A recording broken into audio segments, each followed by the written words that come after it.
সুপ্রভাত বন্ধুরা, সুপ্রভাত পোখরা লেক থেকে। আমরা যে হোস্টেলটাতে রয়েছি সেই হোস্টেলটা পোখরা লেকেরই একদম সামনে। সকালবেলা ঘুম থেকে উঠেই চলে এসেছি পোখরা লেক দেখতেই পাচ্ছ পেছনে বোটিং শুরু হয়ে গেছে। তোমাদের কালকে বলছিলাম প্রচুর ট্যুরিস্টের ভিড় এই পোখরাতে, তো অনেকেই বোটিং করছে দেখতেই পাচ্ছ এখানে। তো এখন এই পোখরা লেকটা ঘুরে আবার চলে যাব হোস্টেলে। আমাদের যে রুমটাতে রয়েছি ওটা এখানে নিয়ম হচ্ছে পার বেড হিসাবে, যেরকম হোস্টেলে স্টেয়ার ওয়াইজ। তো সেইখানে আমরা পুরো একটা ঘরই নিয়েছিলাম। একটা ঘরের মধ্যে 4 জনের শোবার ব্যবস্থা রয়েছে হোস্টেলে ফিরে। আর এর সাথে আমাদের ব্রেকফাস্টও ইনক্লুড রয়েছে। ব্রেকফাস্ট করে আজকে আমরা যাব হচ্ছে কুসমা ব্রিজটা দেখতে। কালকে আমরা মিস করে ফেলেছি আসবার সময়, আর তাছাড়া ঝড় উঠেছিল বলে ওটা দেখতে পাইনি। আর ওখানে কুসমা ব্রিজটা দেখে আর তারপরে এসে আবার পোখরার আলাদা যে জায়গাগুলো আছে, সাইট সিনগুলো আছে, সেইগুলো দেখব আর তোমাদের সাথে সবগুলো শেয়ার করব। দেখতে পাচ্ছ কুন্দন সামনে বসে রয়েছে, ও একজন বাই প্রফেশন ফটোগ্রাফার, তাই সবসময় হাতে ক্যামেরা দেখতেই পাবে। ও ভালো ছবি দেখলে আর কোনো ইয়ে নেই, সারাক্ষণ রিল বানাচ্ছে, ভিডিও করছে। বলবে কিছু, কি বলবে বলো, কেমন লাগছে? Good morning. ভালো লাগছে। আজকে পোখরায় থেকে যাওয়ার প্ল্যানটা হয়তো আমাদের সাকসেস হবে। আর পোখরায় এলাম আর পোখরা লেকে সকালে মর্নিং ওয়াক করলাম না, এটা মানে ইনকমপ্লিট থেকে যাবে আমাদের ট্রিপটা। রাইড তো করি, রাইডে হেক্টিক হয়, কষ্ট হয়, কিন্তু তার সঙ্গে একটু রিল্যাক্সেশন দরকার। ব্রেনের রিল্যাক্সেশনও খুব দরকার হয়, শরীরের তো অবশ্যই। শরীর রিল্যাক্সেশন খুঁজে নেয়, ঘুমিয়ে পড়লে শরীর রিল্যাক্স হয়ে যায়, কিন্তু ব্রেন বা চোখের যে শান্তি এখানে এসে তো অসাধারণ সুন্দর লাগে। কিন্তু সকালবেলা ভোরবেলার যে ভিউজটা, এই যে হাওয়াটা এসে লাগছে, দারুণ। এই পাখির আওয়াজগুলো হয়তো শুনতে পাবেন আপনারা, বাট এই যে ফিল, এই যে ঠান্ডা হাওয়াটা এসে গায়ে লাগছে, একটা অদ্ভুত ফিল হচ্ছে, এটা হয়তো এখানে না এলে বোঝা মুশকিল। Thank you. আর এই যে এখানে দেখতে পাচ্ছ দীপেন্দুদা ছবি টবি তোলা ভুলে ক্যামেরা গুটিয়ে চুপ করে এখানকার এনভায়রনমেন্টটা এনজয় করছে। বলো কেমন লাগছে? কই এই মুগ্ধ, খুব সুন্দর জায়গা, পোখরার লাংস এটা বলা যায়। অ্যান্ড খুব ভাস্ট, বিশাল বড় এটা লেকটা, যার জন্য খুব পিসফুল, শান্তি আছে। হ্যাঁ, এখানে সকালবেলা আসার পরে দেখছি প্রচুর লোকাল লোকেরা এখানে মর্নিং ওয়াক করছে।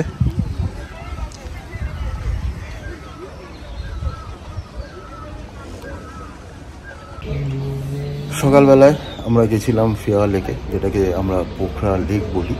তো ওখান থেকে চলে এসেছি এখন যে হোস্টেলে আছি তার রুফটপে। এইখানেই ব্রেকফাস্টের ব্যবস্থা রয়েছে। তো ব্রেকফাস্ট আমাদের চলে এসছে, এই সামনে রাখা রয়েছে।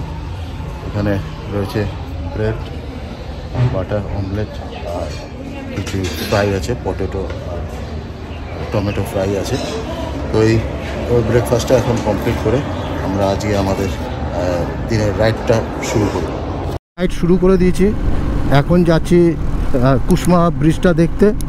তো আমরা যে হোস্টেলে আছি সেখান থেকে কুসমা ব্রিজের ডিস্টেন্স হচ্ছে প্রায় 60-61 কিলোমিটার। ওখানে যাই, ওই ব্রিজটার সম্বন্ধে তোমাদেরকে বলবো। আর একটা কথা আমি বলছি, প্রায় কথাটা যে কিলোমিটারের সাথে ইউজ করছি, এটা ব্যাপার হচ্ছে গুগল অনুযায়ী যা দেখায়, আর ওডোমিটার বা আমরা গিয়ে পৌঁছানোর পরে বুঝতে পারি যে কিছু এদিক ওদিক হয়, 19-20 হয়। তাই বলছি। তো কুসমা ব্রিজ হচ্ছে একটা এক পাহাড় থেকে আরেক পাহাড়ে যাওয়ার একটা সাসপেনশন ব্রিজ, সরু। তো ওইখানে গিয়েই তোমাদেরকে ওর সম্বন্ধে ডিটেল বলবো, আর তোমাদের সাথেও পুরো ব্রিজটা শেয়ার করব। পোখরা থেকে মুক্তিনাথ গেছিলাম এই রাস্তাটা ধরে, এখন আবার ওখান দিয়েই এই বাঁদিকে চলে আসলাম, বাঁদিকে ঢুকে গেলাম এই ব্রিজটার দিকে।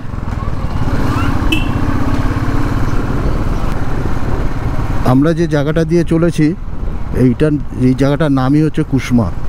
এইখানেই ওই সাসপেনশন ব্রিজটা রয়েছে।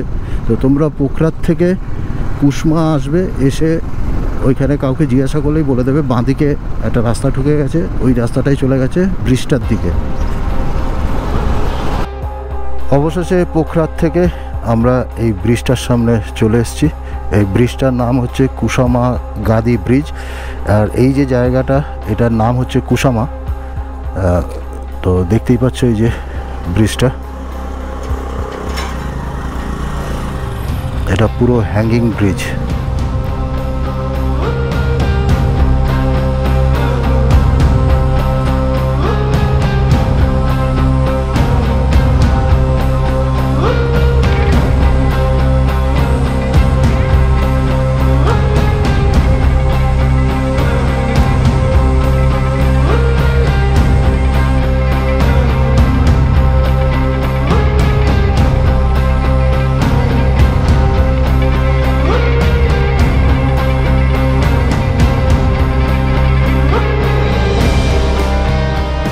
পোখরা থেকে প্রায় 60-62 কিলোমিটার রাইড করে চলে এসেছি কুসমাতে এসছি। তার কারণ হচ্ছে এই লোহার হ্যাঙ্গিং ব্রিজগুলো দেখার জন্যে।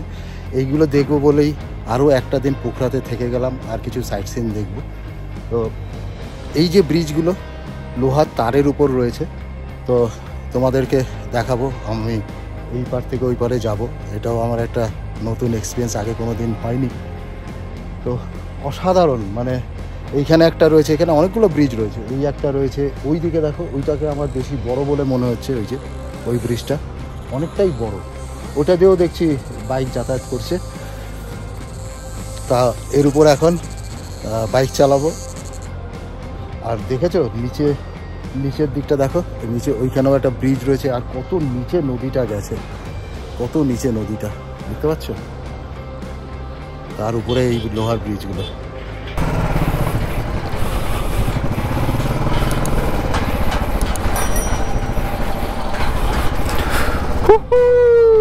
দেখো এই ব্রিজটাতে বাইক চালাচ্ছি, ওরে বাপরে বাপ, শুধু দুদিকটা দেখো।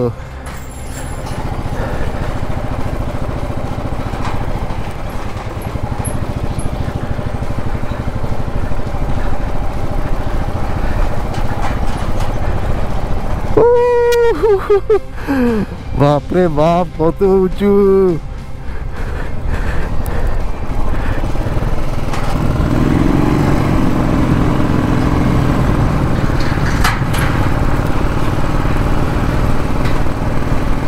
আমরা ওই পার থেকে শুরু করে ব্রিজের এই পারে চলে আসলাম।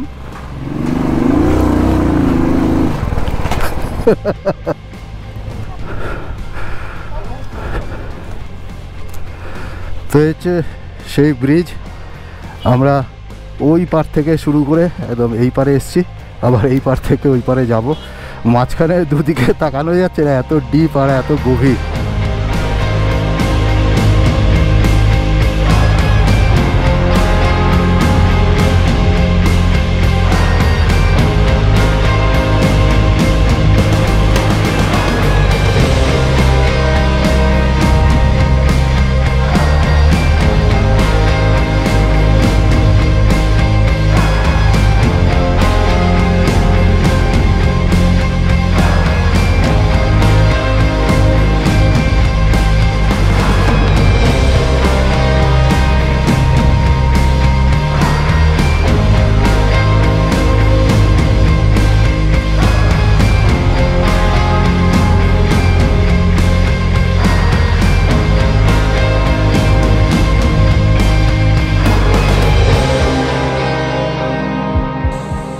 তো আমি এখন এই ব্রিজটার উপরে দাঁড়িয়ে রয়েছি।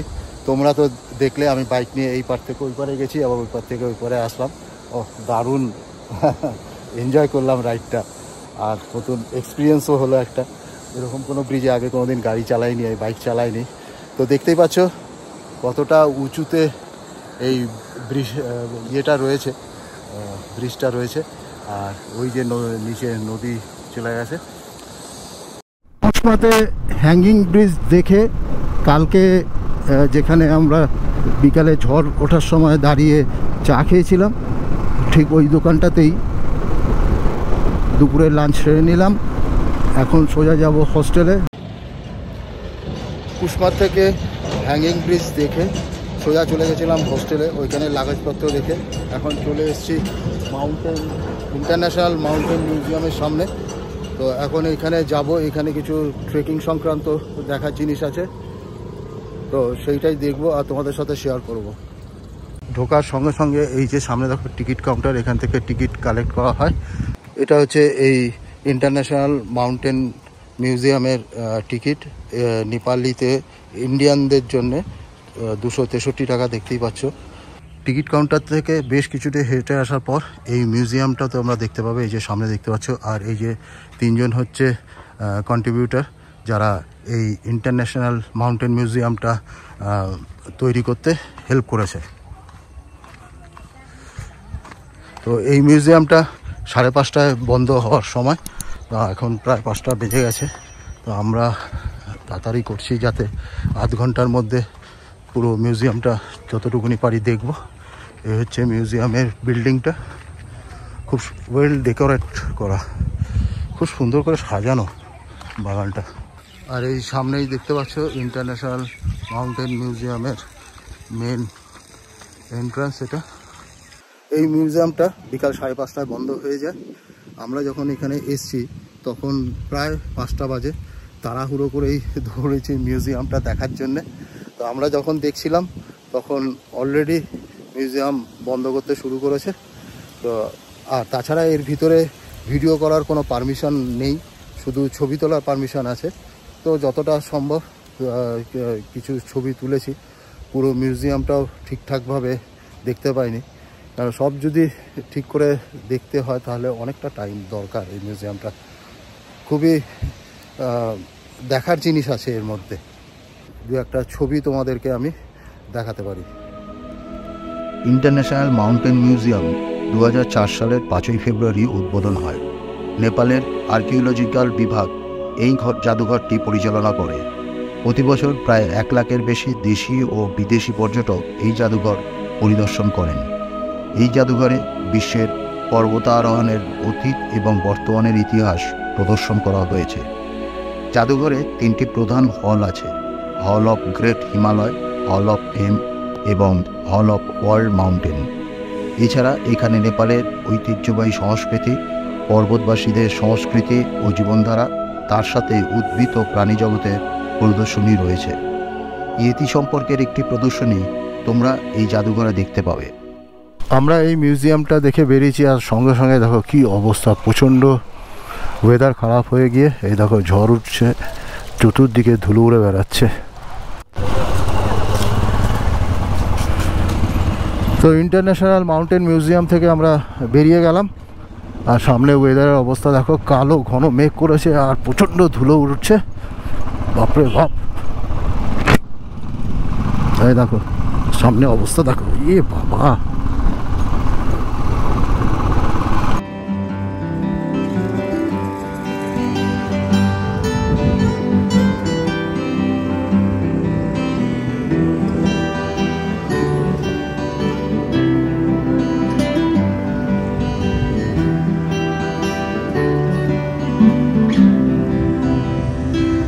ইন্টারন্যাশনাল মাউন্টেন মিউজিয়ামটা দেখে আরও 2-একটা জায়গা দেখার ইচ্ছা ছিল, কিন্তু সময়ের অভাবে আর হয়ে ওঠেনি।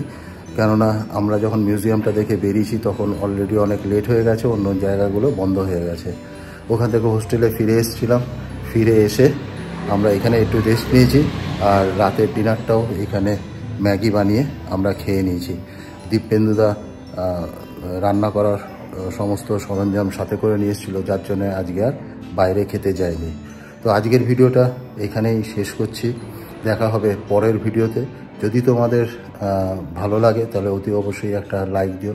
যারা এই ভিডিওতে আমাকে নতুন দেখছো তাদের কাছে রিকোয়েস্ট, আমার চ্যানেলটাকে সাবস্ক্রাইব করে পাশে যে বেল আইকনটা আছে সেটা প্রেস করে অল নোটিফিকেশন অন করে দেবে। এরপরে আবার যখন নতুন আমি ভিডিও ছাড়বো তোমাদের কাছে ভিডিও পৌঁছে যাবে। তো কালকে থেকে আমার একটা নতুন দিকের ট্রিপ শুরু হচ্ছে এই নেপালেই। আমার already Muktinath lower Mustang ride complete হয়ে গেছে।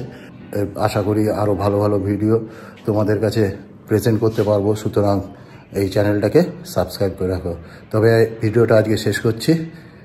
টাটা।